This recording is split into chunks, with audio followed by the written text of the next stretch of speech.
नमस्कार सभी को। दोस्तों, जिस तरीके से मिडल ईस्ट में हालात बदल रहे हैं, दुनिया के लिए एक नया इमरजेंसी क्राइसिस भी खड़ा हो रहा है। ईरान जब से स्ट्रेट ऑफ हर्मुज को बंद करने का ऐलान कर चुका है, खासतौर पे भारत के लिए तेल की सुरक्षा पे एक बड़ा सवाल खड़ा हुआ है। सवाल ये सोशल मीडिया पे सर्कुलेट कर रहा है कि क्या भारत का तेल खत्म हो चुका है या खत्म होने वाला है। पेट्रोलियम मंत्री हरदीप सिंह पुरी ने संसद में कहा था कि अभी भारत के पास 74 दिनों का तेल है, लेकिन अभी जो मीडिया में रिपोर्ट आ रही है कि केवल 25 दिनों का तेल बचा हुआ है। तो फिर 49 दिनों का ये जो अंतर है कथनी में और रिपोर्ट में, वो क्यों है? सच्चाई आखिर है क्या?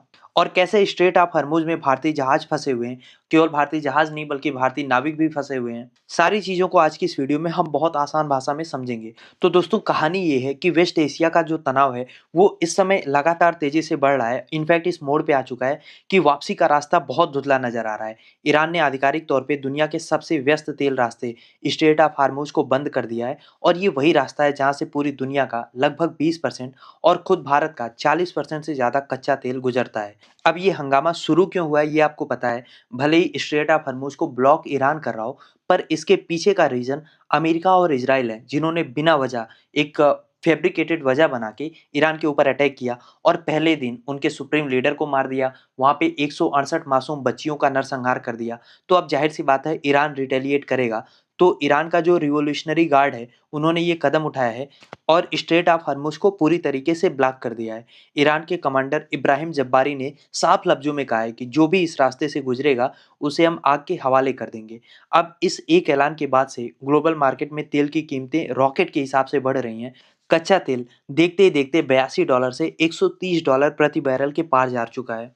यहाँ तक कि शिपिंग कंपनियां डरी हुई हैं, इंश्योरेंस के दाम 50% से ज़्यादा बढ़ चुके हैं। सैकड़ों जहाज ओमान की खाड़ी में लंगर डाले खड़े हैं, इस उम्मीद में कि स्ट्रेट ऑफ हर्मुज से उनको पासेज मिल जाएगा। अब भारत के लिए ये खबर किसी नाइटमेयर से कम नहीं है, क्योंकि हम अपनी ज़रूरत का 88% तेल बाहर से मंगाते हैं और अगर ये रास्ता हमारे लिए बंद होता है, तो रसिया से ऑलरेडी हम तेल नहीं मंगा रहे हैं, तो भारत की पूरी सप्लाई चेन चरमरा जाएगी। इसके अलावा इस समय सोशल मीडिया से लेके मेन स्ट्रीम मीडिया में आप एक 49 दिनों वाली कंट्रोवर्सी सुनेंगे, जिस पे काफ़ी सियासी घमासान भारत में मचा हुआ है, उसको भी हम समझ लेते हैं। देखिए, हुआ क्या था कि 9 फरवरी को जब हमारा बजट सत्र चल रहा था, तो पेट्रोलियम मंत्री हरदीप सिंह पुरी, वही पुरी एप्स्टीन वाले, इन्होंने संसद में एक बयान दिया था।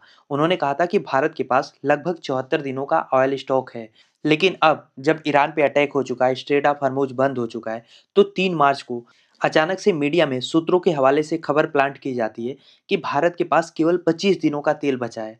अब यहाँ पे पूरा गणित बिगड़ गया, क्योंकि लोग ये जानना चाह रहे हैं कि जब फरवरी में 74 दिन का तेल था, तो मार्च के पहले हफ्ते में ही 25 दिन का तेल कैसे बचा है? क्या 20 दिनों के अंदर हमने 49 दिनों का तेल जला दिया? हालांकि यहाँ पे हरदीप सिंह पुरी का पूरा दोष नहीं है। ऐसा नहीं है कि वो तेल अपने पर्सनल यूज में ले गए। दरअसल जो हम समझ पा रहे हैं अभी तक, कि मंत्री जी जो 74 दिन कह रहे थे, उसमें 3 चीज़ें जुड़ी हुई थी। सबसे पहला था स्ट्रेटेजिक पेट्रोलियम रिज़र्व, यानी कि हमारी जो विशाखापट्टनम, मैंगलोर, पादुर में जो हमने भूमिगत गुफाएँ बनाई हुई हैं, वहाँ पे हमेशा 10 दिन का इमरजेंसी तेल रहता है, ठीक? तो पहला तो वो हो गया। दूसरा जो उन्होंने जोड़ा होगा, वो था रिफाइनरी स्टोरेज का, यानी कि वो तेल जो हमारी रिफाइनरीज़ के बड़े टैंकों में अभी प्रोसेस होने के लिए रखे गए हैं या प्रोसेस उनका चल रहा है। और तीसरा सोर्स होता है ऑयल इन ट्रांजिट, यानी कि जो तेल अभी जहाज़ों पर लदा हुआ है और भारत के लिए रवाना हो चुका है। अब जो 25 दिन का आंकड़ा आ रहा है, वो शायद सिर्फ़ उस तेल की बात हो रही है, जो अभी देश के अंदर कच्चे तेल के रूप में मौजूद है। यानी कि जो इन ट्रांजिट तेल है, जो अभी रास्ते में है, उसको सुरक्षित नहीं माना जा रहा है कि पता नहीं वो कब स्ट्रेट ऑफ हॉर्मुज़ को डाकेगा, क्या पता वहीं फँसा रह जाए, भारत तक पहुँच ही ना पाए। यानी कि आज जो 25 दिन की बात हो रही है, वो शायद इन सारे ट्रांजिट वाले ऑयल को छोड़ के हो रही है कि अगर आज सप्लाई कट जाए तो हमारे हाथ में कितना स्टॉक रहेगा। पर अगर इस तरीके से जो आंकड़ा है सरकार का और जो मीडिया में चल रहा है, वो सही भी बैठ जा रहा है, तो इससे मुसीबत खत्म नहीं हो जाती भारत की। क्योंकि सरकार ने भले ही 24/7 का कंट्रोल रूम बना दिया है, लेकिन वो ऐसे मामूली जो सूत्रों से खबर आ रही है, ना तो उनकी पुष्टि कर पा रहे हैं, ना तो उनका खंडन कर रहे हैं। एक जो पैनिक का माहौल है ना, वो जब ऑलरेडी बना हुआ है, तो फिर सरकार के 24/7 कंट्रोल रूम बनाने का क्या मतलब है? और संकट केवल तेल का नहीं है, बल्कि हमारे अरबों रुपए के साजो-सामान भी इस प्रोसेस में फँसे हुए हैं। Indian national ship owner association ने सरकार को एक ऑफ़िशियल चिट्ठी लिखी है, जो अपने आप में काफ़ी चिंताजनक है। उनके मुताबिक भारत के करीब 27 शिप्स इस डेंजर ज़ोन में फँसे हुए हैं और इन जहाज़ों की जो कुल कीमत आँकी जा रही है, वो लगभग 10,000 करोड़ है। अब इनमें से 12 जहाज तो अकेले सरकारी company shipping corporation of India के हैं। इनमें कच्चे तेल के टैंकर, एलपीजी कैरियर और एलएनजी जहाज भी शामिल हैं। और इन जहाज़ों के साथ-साथ 23,000 से ज़्यादा हमारे नाविक भी इस समय खाड़ी देशों में फँसे हुए हैं। ईरान ने साफ कहा है कि अगर कोई जहाज़ यहाँ से गया, हम तो उसको आग के हवाले कर देंगे। ऐसे में ये जहाज़ वहाँ से निकल भी नहीं सकते, क्योंकि अगर एक भी जहाज़ पर हमला हो जाता है, तो वो आर्थिक के साथ-साथ एक बहुत बड़ी मानवीय त्रासदी भी होगी। इसीलिए शिप ओनर्स चिट्ठी लिख के सरकार से डिप्लोमेटिक इंटरवेंशन यानी कि कूटनीतिक दखल करने की माँग कर रहे हैं, ताकि उनके जहाज़ों को सुरक्षित बाहर निकाला जा सके। हालाँकि सरकार किस मुँह से डिप्लोमेटिक इंटरवेंशन करेगी, जब ईरान के सुप्रीम लीडर के मरने पे, उनके शहादत पे, जिस तरीके से उन्हें मारा गया है, एक शोक संदेश तक जारी नहीं करता, तो कहीं न कहीं ईरान के साथ जो हमारे डिप्लोमेटिक रिश्ते हैं, उसको हमने ही तोड़ा है, हमारी सरकार ने ही अपनी तरफ से तोड़ा है। और हमारे इस घाव पे नमक रगड़ने के लिए एक खबर ये भी आ रही है कि ईरान ने चाइना और रसिया के जहाज़ों को स्ट्रेट ऑफ हॉर्मुज़ से सुरक्षित निकलने की इजाज़त दे दी है। अभी तक हालाँकि इस खबर की 100% पुष्टि नहीं हो सकती, लेकिन अगर ऐसा है, तो आप सोच के देखो भारत के लिए, भारत की डिप्लोमेसी के लिए ये कितना बड़ा फेलियर है कि भारत के जहाज़ों को नहीं निकलने दिया जा रहा है, लेकिन रसिया और चाइना के जहाज़ ईज़िली वहाँ से निकल रहे हैं, जबकि ईरान के साथ हमारा हज़ारों साल पुराना रिश्ता है।